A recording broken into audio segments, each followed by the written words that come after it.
सनातन श्रद्धा या प्रतीक आस्था की आत्मा चार धाम, जहां हर साल लाखों श्रद्धालु दर्शन के लिए पहुंचते हैं, वहां अब शीतकालीन विश्राम की तैयारी शुरू हो चुकी है। चारों धामों के कपाट बंद होने की तिथियां घोषित कर दी गई हैं। जी हां, ये सिर्फ एक परंपरा नहीं बल्कि हिमालय की गोद में बसे इन दिव्य धामों की मौन साधना का समय है। नमस्कार दोस्तों, मैं हूं लक्ष्मी सिंह और आप देख रहे हैं FM न्यूज। भारत में चार धाम यात्रा का अपना विशेष धार्मिक और आध्यात्मिक महत्व है। उत्तराखंड के हिमालय क्षेत्र में स्थित यमुनोत्री, गंगोत्री, केदारनाथ और बद्रीनाथ से चार धाम हर साल अक्षय तृतीया से श्रद्धालुओं के लिए खुलते हैं और भैया दूज से कुछ ही दिन बाद सर्दियों में बंद कर दिए जाते हैं। इन धामों को देवभूमि उत्तराखंड की आत्मा कहा जाता है। जब हिमालय की चोटियों पर बर्फ गिरने लगती है तब इन मंदिरों को कपाट परंपरा विधियों से बंद कर दिया जाता है। 22 अक्टूबर समय 11:36 पर सबसे पहले बंद होंगे मां गंगा के पावन धाम गंगोत्री मंदिर के कपाट। गंगोत्री वह स्थान है जहां देवी गंगा का अवतरण पृथ्वी पर हुआ था।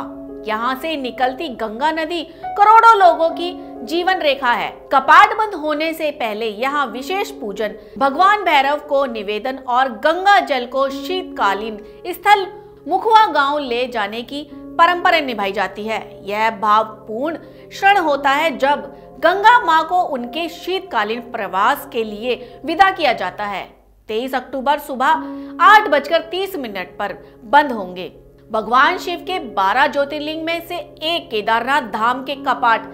यह मंदिर 3583 मीटर की ऊंचाई पर स्थित है और यहाँ की यात्रा कठिन जरूर है, लेकिन श्रद्धा इसे आसान बना देती है। कपाट बंद करने से पहले विशेष अभिषेक, शिव तांडव स्तोत्र और रुद्राभिषेक होता है। शीतकाल में भगवान केदारनाथ की उत्सव मूर्ति को उत्तराखंड के ओमकारेश्वर मंदिर ऊखीमठ ले जाया जाता है, जहां अगले 6 महीने तक पूजन किया जाता है। 23 अक्टूबर दोपहर 12:30 पर उसी दिन मां यमुनोत्री के कपाट भी बंद होंगे। यह मंदिर मां यमुना को समर्पित है। पौराणिक मान्यता की यमुनोत्री की यात्रा से जीवन के पाप धुल जाते हैं और मृत्यु भय समाप्त हो जाता है। कपाट बंद होने से पूर्व मां यमुना की प्रतिमा को शीतकालीन गद्दी स्थल खरसाली से ले जाया जाता है, जहां भक्त सर्दियों में भी दर्शन कर सकते हैं।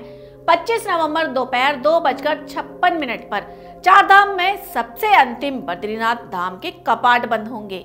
भगवान विष्णु के बद्री स्वरूप को समर्पित यह धाम सर्दियों में भारी बर्फबारी के कारण बंद हो सकता है। इससे पहले यहाँ महाअभिषेक, लक्ष्मी नारायण पूजन और गद्दी स्थल जोशीमठ में स्थानांतरण की परंपरा निभाई जाती है। बद्रीनाथ धाम का कपाट बंद होने के साथ ही आधिकारिक रूप से चार धाम यात्रा का समापन माना जाता है। चार धामों के कपाट भले ही बंद हो रहे हैं, लेकिन श्रद्धा के द्वार बंद नहीं होंगे।